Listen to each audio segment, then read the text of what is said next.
This is Unforgettable Learning, where we talk to L&D visionaries, experts, and mavericks about performance, creativity, and tech. Subscribe to stay in touch. Hey, Kevin, it's absolutely wonderful to have you here. So good to see you. How are you? I'm doing well, Kate, and it is good to see you as well. And it's really good to see you considering that we're in very different parts of the world right now. We are, aren't we? It's early for you. It's kind of afternoon for me. So I hope you have your coffee. I have mine. I have mine. See, we both have our coffee, so we're good to go. We're good to go. We We're are ready. indeed. We are indeed. Well, it's such a pleasure to have you on and to chat to you about something that's really important to me, and I know to so many of us in the kind of L&D community.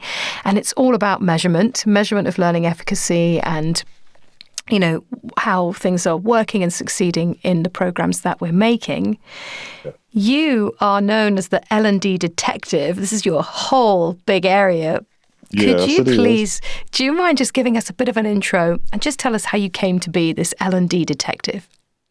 Yeah, well, that's quite a story. So I really have to, just in terms of that name, the L&D Detective, I have the community to thank for that. I didn't come up with that on my own.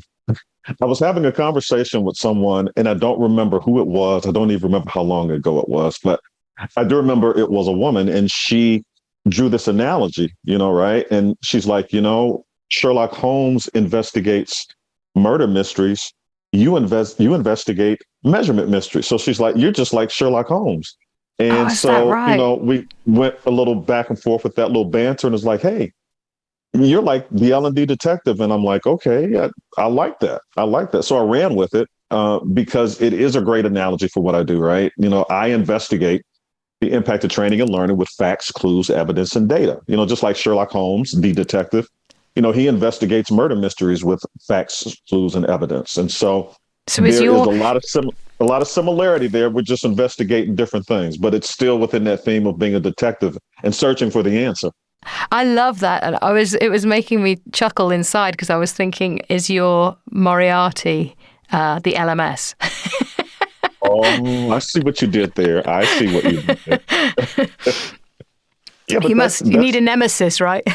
I do. And it's interesting you say that because often when I am speaking and presenting and conducting workshops and such, what I tell the audience is that, I'm going to be Sherlock Holmes today and you're going to be my Watson, right? So I position the audience as the Watson to and for the L&D detective as we investigate the impact of training and learning. So there's a ton of analogies we could draw there, right? I love it. That's really cool. And I like that. I didn't realize it wasn't a self-proclaimed name. That feels nice that someone came up with that for you. I can't claim that. The community just really embraced it, in ways that I couldn't imagine. As a matter of fact, I don't want to digress too much here, Kate, but I just recently redesigned my personal logo.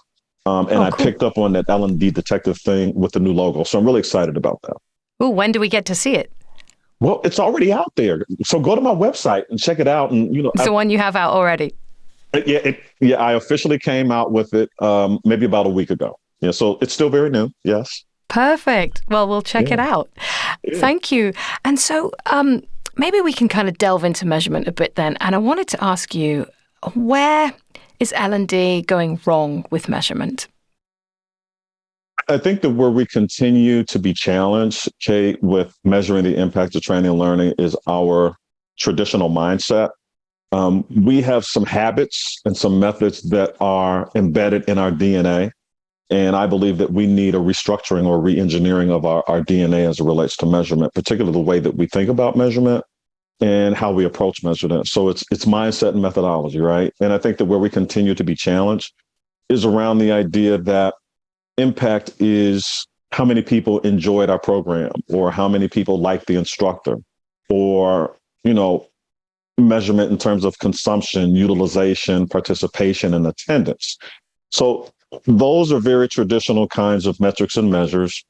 And on some levels, they do reveal a little bit of impact in that context. But for me, I believe that training and learning fulfills its highest purpose with measurable influence, contribution, and impact on human behavior, human performance, and ultimately organization goals. So I think that where we continue to struggle is making that next leap, right? Going beyond consumption, utilization, attendance, and participation and really moving toward the idea that what we create with our training and learning solutions are ways in which we can influence and contribute to human performance. So I think that, again, just to bring it full circle, Kate, I think that where we continue to struggle is with the traditional mindset and methods that we continue to use that we call measuring impact that really aren't always measuring impact. What they're measuring is, again, consumption, utilization, participation, and attendance. That's not always impact, right? So I think that where we struggle is just making that leap and that transition to the next level. And for me, the next level is getting to a point where we have facts, evidence, and data that shows how our training and learning solutions are contributing to human performance and organization goals. And do you have any sense of why that is? Why are we still struggling with this? It feels like this has been a challenge for a long time. Yes. And so I'm so glad that you asked that, Kate, because the honest answer to the question, I believe, we struggle with it because it's not easy to do. It is difficult work. It's challenging work. It can be frustrating work. And it can sometimes feel as though we're chasing after answers that don't exist. So it's hard work. And hard work is what we don't always want to run to, right? Now, even with me having said that, yes, it's difficult. Yes, it's hard, but it's possible. That's the balance to that conversation. End to this story. Yeah, I mean, and it's even more than optimistic, right? It is achievable. It is achievable. There are some things that we have to do in order to ensure that we are setting ourselves up to be able to measure the impact of training and learning.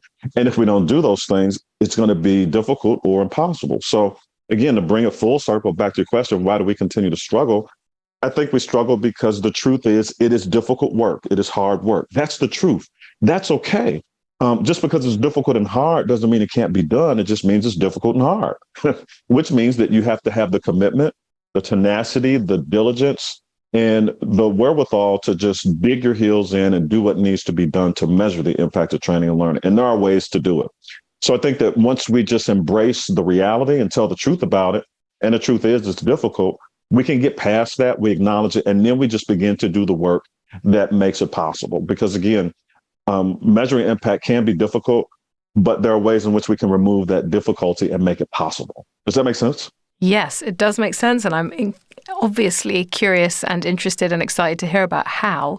And one of the things that I also enjoyed about reading your L&D Detective kit, which I... Oh, you read it. Great. Yes. Well, most of it, I think it is really positive, good. And I love that you give that away for free to people. I think that's a real service to this whole kind of ambition to get better at measuring and do it well.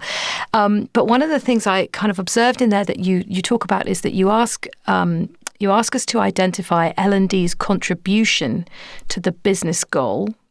And I was sort of thinking two things really about that. Can you just give us an example of the kind of goal that a business might be tracking that we want to move the dial on? And then maybe kind of give me a bit of a, I'm imagining it like it's in your kit with the pie diagram, all the other areas of the business that are also kind of contributing to that goal, just so that we can understand realistically the extent to which L&D can kind of play a role and align with those other business areas. So yeah, what kind of goal is the business tracking, and to what extent can L&D contribute to that? Awesome. Two great questions. Keep me on track here because I might get lost in my own thoughts. So make sure you keep me on track here. Your first question was, what types of goals do organizations measure, or what types of goals do organizations have, right? And that's really going to depend on the organization. So I can just kind of give you some very broad, high level ideas about what that looks like, right? So if you are working in a sales organization, the goal might be to increase sales, right? If you are working in a manufacturing industry, the goal might be to decrease the time it takes to create a product, right? If you are in a call center, the goal might be to decrease the amount of time that customers are on hold before they talk to someone. If you are working, say, in grocery retail, one of your goals might be to provide optimal customer service, right? Whatever that means for that particular industry or in that particular store. So the essence of what I'm describing here, Kate, is that, industry to industry, organization to organization, there will be different types of goals, but those are examples of higher organization goals, right? Quality, cycle time, reduction of errors, customer satisfaction scores. Those are the different types of measures that I believe organizations are keeping track of, right?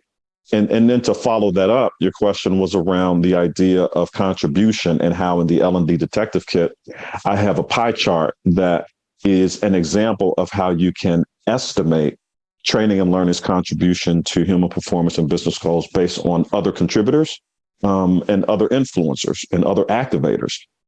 And that's an important point because, Kate, in my 25 plus years in the industry, I have not seen one instance where training and learning did something by itself, right?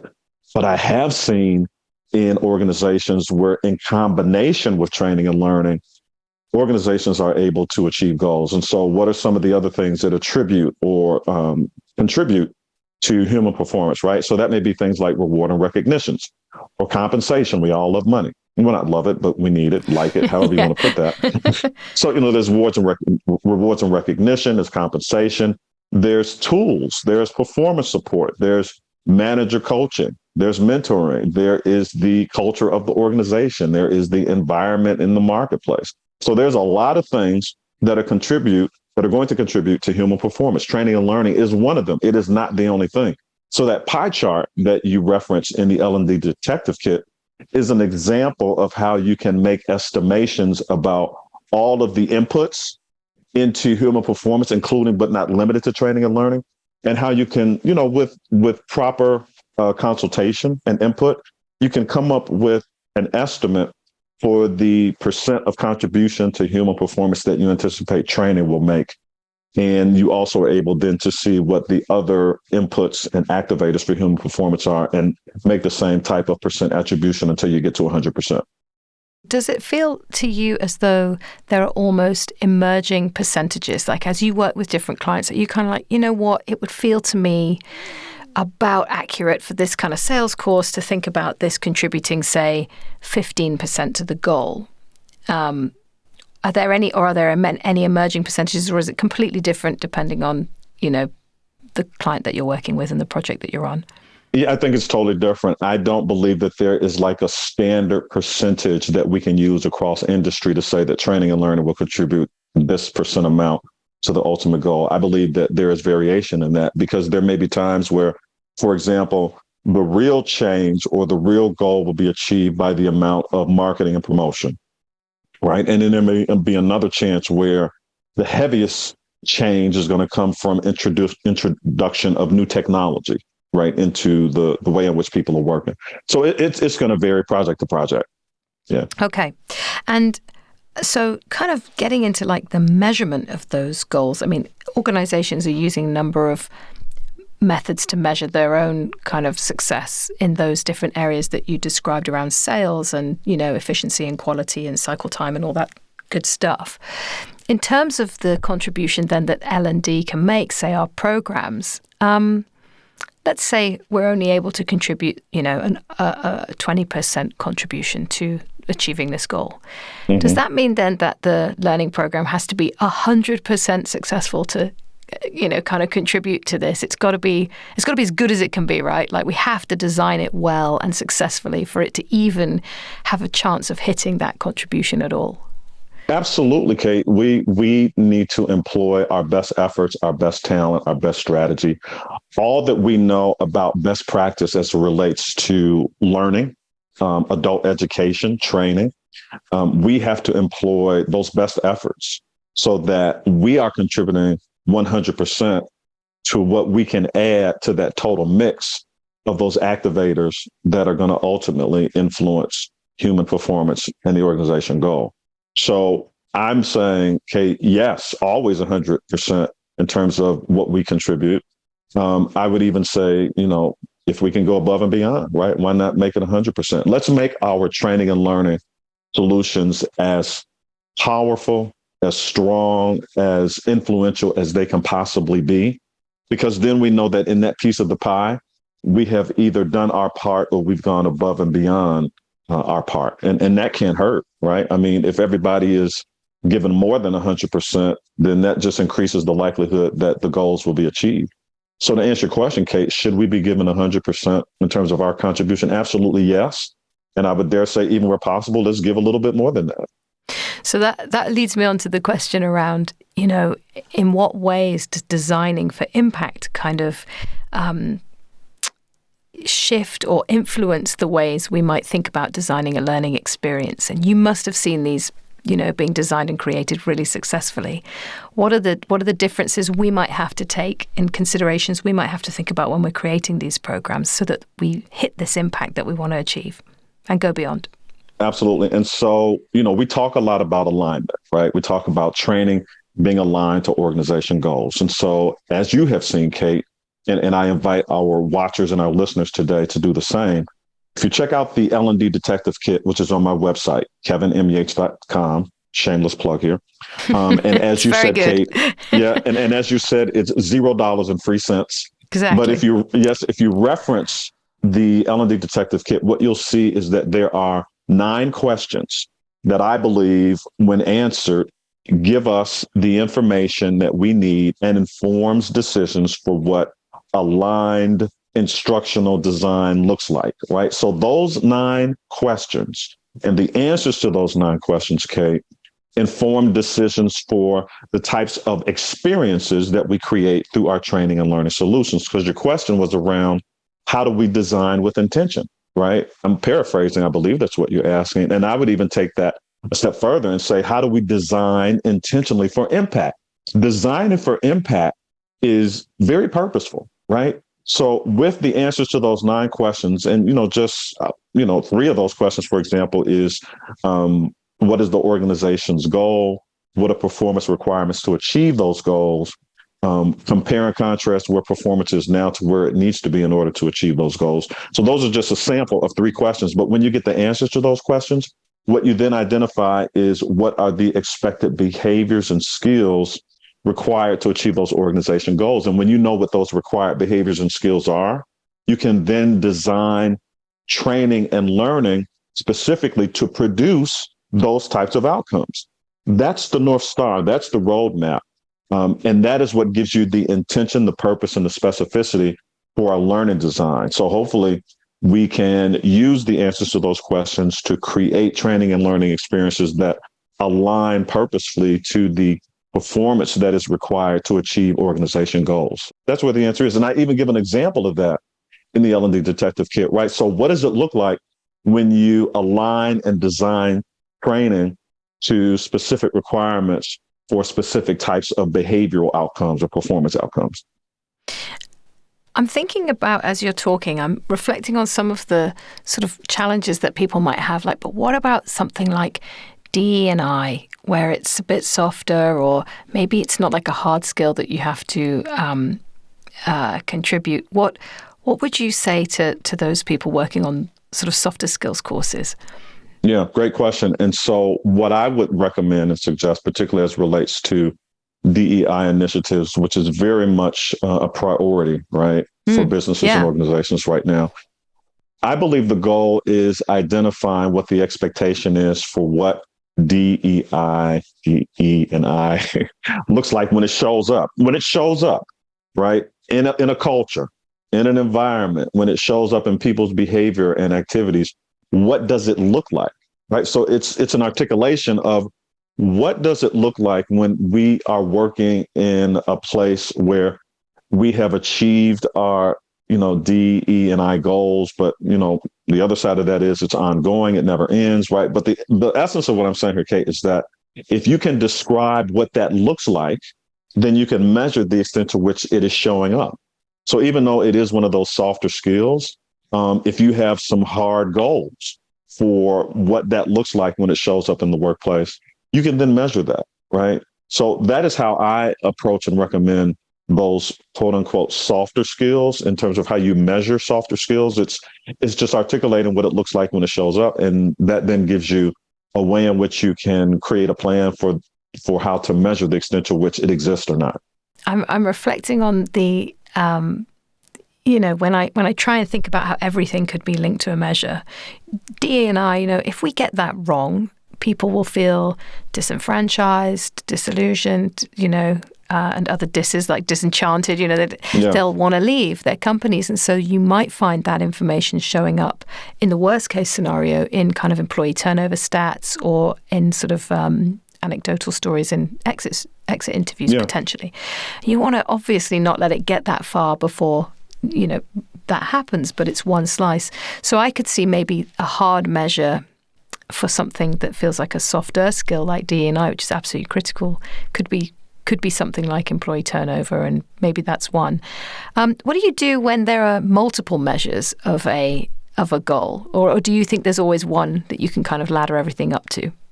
Yeah, I think that there are instances where you can use more than one KPI to get a signal for the impact of training and learning. I don't think you want to use too many, because then you kind of dilute what you're really trying to chase after. And what you're trying to chase after is the extent to which training and learning has contributed to a business goal.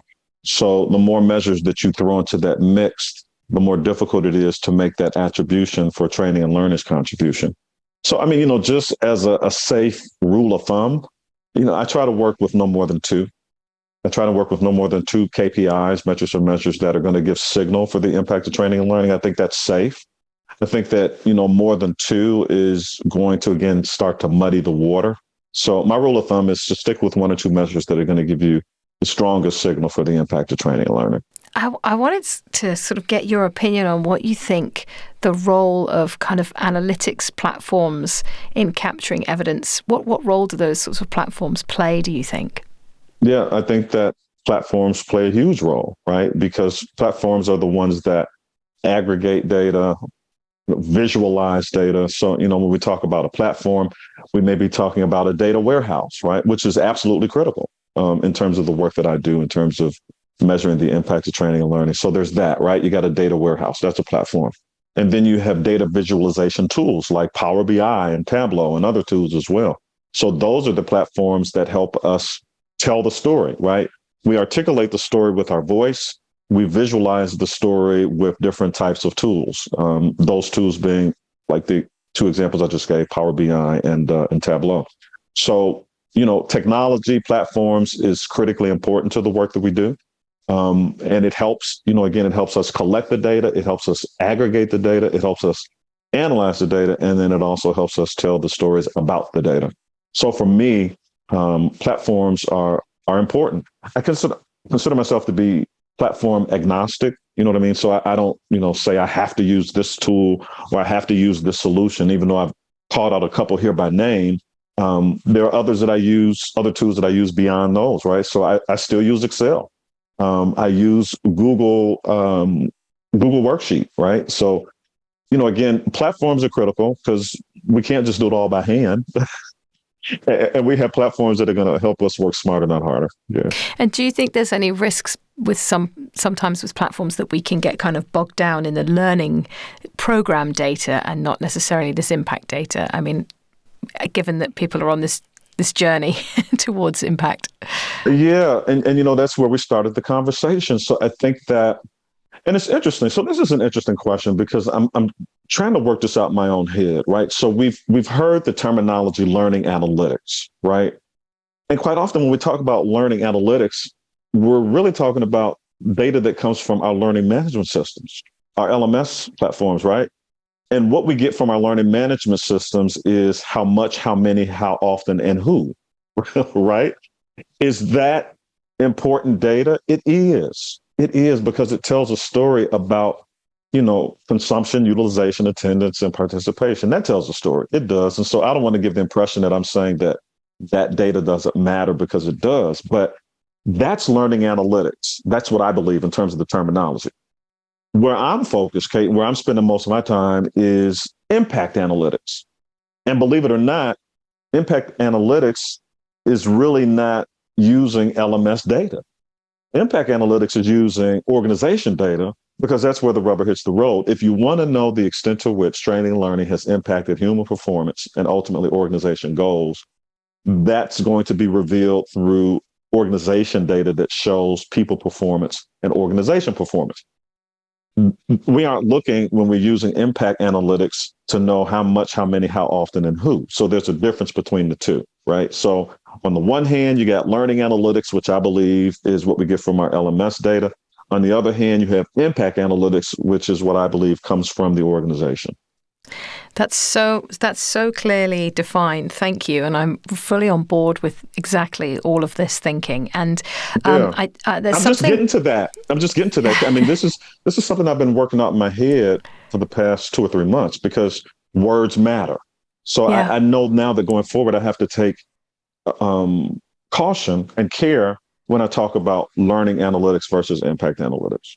And I guess then to sort of bridge that gap, we need a method to work out to what extent the contribution of L&D in its learning programs and with the kind of analytics that it has can influence the business. And so one of the things that I'm very curious about is how we demonstrate application. And I've always been kind of really interested in more and better ways of doing this. And one of the things you talk about, again, in the L&D kit is learning impact surveys. And I'm interested in what advice you would give around that. You know, when people are kind of back at work and we want to understand if things have been applied, is it as simple or as hard? I don't know how, difficult this is sometimes, but for us to send out a survey, a couple of weeks after someone's taken some training, maybe to them, maybe to their manager, my view is get as 360 as we can. What can we rely on that data because it's self-report?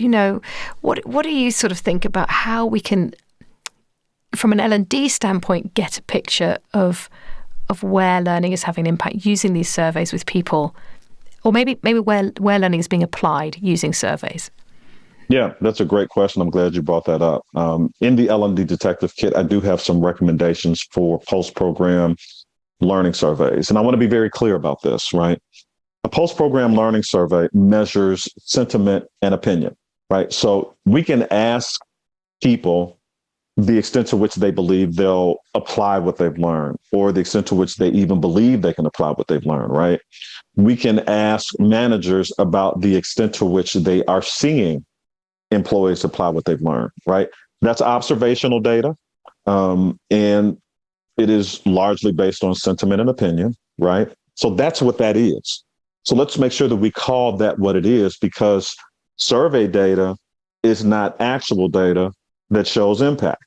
Survey data is a reflection of people's thoughts and opinion and sentiment as of a particular point in time, but it's not actual impact, right? Actual impact will be revealed through organization data that shows how the business is performing and how people are performing. So that's an actual metric. That's not based on sentiment or opinion. It's a fact, right? If we have a business metric for customer satisfaction, and we know that people's performance influence or contributes to customer satisfaction, that gives us the strongest signal possible, right? If we have error rate, right, as a business metric, and we know that people's performance contributes to error rate, right, that then gives us a signal for the extent to which training and learning is influencing people's behavior, skills, and capability in a way that helps them contribute or influence or impact that error rate. So again, the difference here is that a survey is based on opinion and sentiment and maybe even observation, whereas a business performance metric or an organization performance metric is an actual reflection of how people are performing, behaving, and acting. I'm also kind of off the back of that curious about whether there's a sense that you've experienced from the clients that you've worked with, and you've worked with scale clients, right? Like big global organizations. Oh, yeah. Like we all are, we're all dealing with this problem, like at scale, this challenge at scale. I'm curious as to whether you think there may be some hesitation around doing this just in case that metric hasn't, moved. So let me give you an example. If I'm in L&D and the metric moves in a positive direction, I'm going to say, hey, for my 20% slice of the pie, we've made a big help. We've contributed to this. If, however, it doesn't go well, we can say, well, we're only 20% of the pie. It doesn't make much difference. What do you think about that? Are we scared a little bit to find out the truths on these things? Human performance and human behavior, let's face it, can be irrational and unpredictable, and we don't always know that things are going to go up in a neat line. And why can't we be honest about that? But is there some fear that you've observed? Yeah, I think that it takes a team to win. Winning is a team sport, right? So your question here is, to what extent might we be hesitant to, speak out loud about it or acknowledge it when the needle didn't move in the direction in which we wanted it to? And I would add to that, not only do we want to use training and learning as solutions for moving the needle, sometimes we need to sustain the needle, right? Sometimes we just need it to stay where it is. So just wanted to add that as a caveat. So your question here is, what's this whole dynamic when what was expected to happen didn't happen? And how do we as training and learning professionals respond to that? Do we respond to it by, sticking our head in the sand? Do we say out loud, hey, this didn't have the response that we expected? Do we just not say anything? Like, what does that look like? And so I believe when we don't get the outcomes we expect, we have to look at everything that contributes to human performance and organization goals, not just training and learning. So I don't believe that we should run from it when we see that the results aren't what we expected or what we wanted to gain. I think that we have to engage with our other partners, engage with those other contributors, and take a look at holistically, what all did we do to move the needle or sustain it? And where might we need to adjust different levers or levers? I guess depends on where you're from, how you say that. Where do we need to make some adjustments in the entire mix that will ultimately get us to the goal that we're trying to reach? And do you feel, in all honesty, because we've spoken before about truth really matters to you, we want to look at Absolutely. true evidence. Yeah. And you said at the beginning of this that this is hard to do. Do you honestly, you say this is possible, but do you really believe that this is possible, that we can get this data, that we can figure out these measures? And can you give us an example of somewhere that you've seen this working?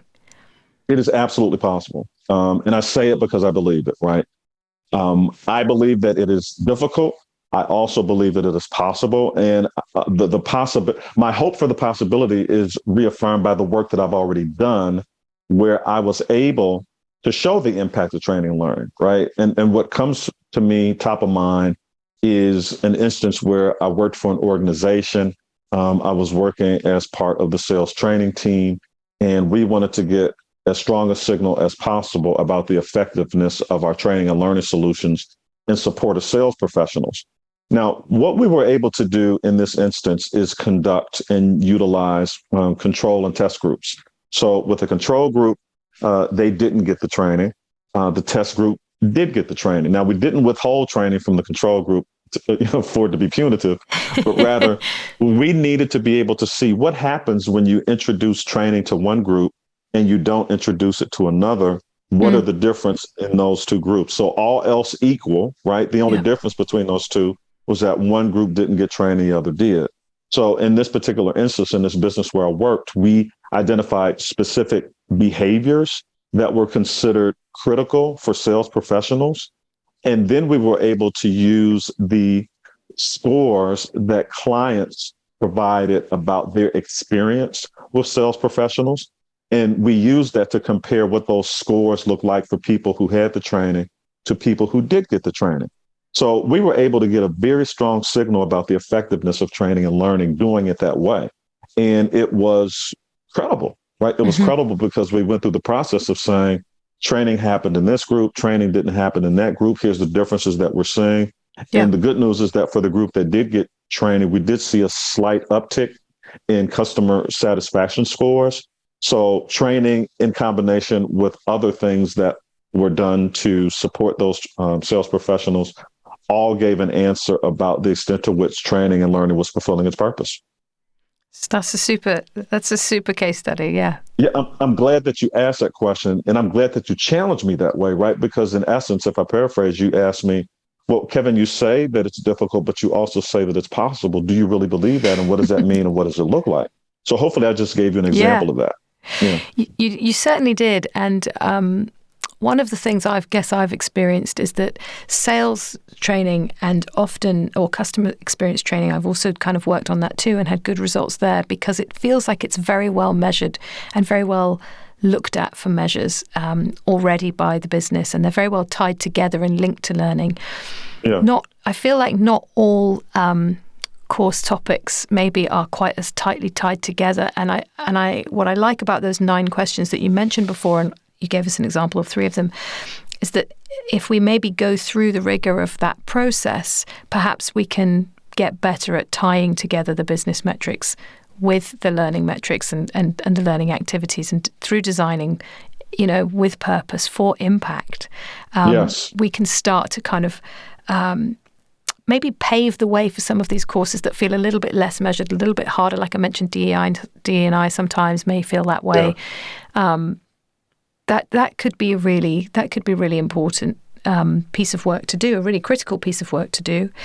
And I guess sort of to round this out, I feel like in our industry we've been kind of talking about this for a while, and I love that you're making progress with it. If you were to meet someone who wants to get better at this, showing impact, apart from downloading the L&D kit, which I know, the detective kit, which I know is probably going to be your advice, but what would be one thing you think that they could start doing to get this right?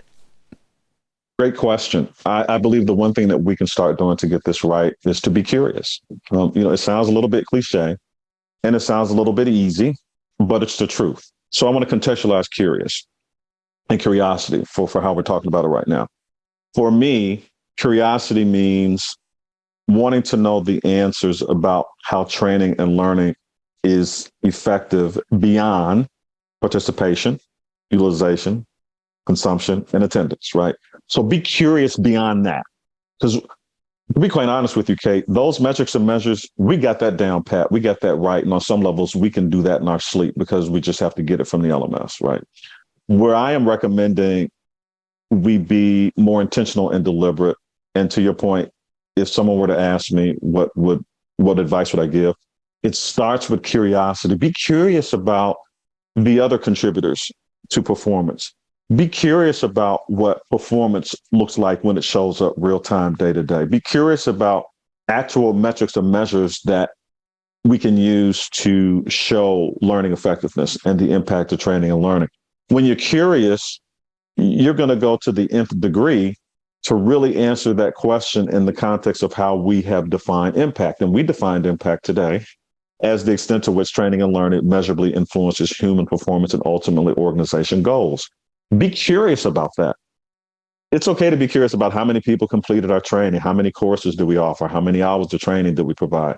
Yeah, you can be curious about that. That's okay. But take it further, right? Yeah. Take it further and be curious about how what we do is actually influencing the ways in which people are performing, right? Because what we do has the power and potential to literally influence people's performance. And to me, that's exciting. It's amazing that we can create training and learning solutions. And if we do it the right way, we can literally influence workplace behavior and workplace performance. So be curious about that. So that's my recommendation. Be curious. That's just delightful. And what a fantastic place to end this, Kevin. We're at the end of our time. I want to thank you so much for spending it with me, sharing your wisdom and knowledge and enthusiasm and positivity for this. And I hope I get to see you soon and that we all start moving from learning analytics over to impact analytics and thinking more about that in our organizations. Thank you for this conversation, Kate. It's been awesome. It's been a real pleasure. Take care. Thank you. Thank you. We hope you've enjoyed this episode. Subscribe to stay up to date with leading lights from L&D and leave us a review to let us know what you think.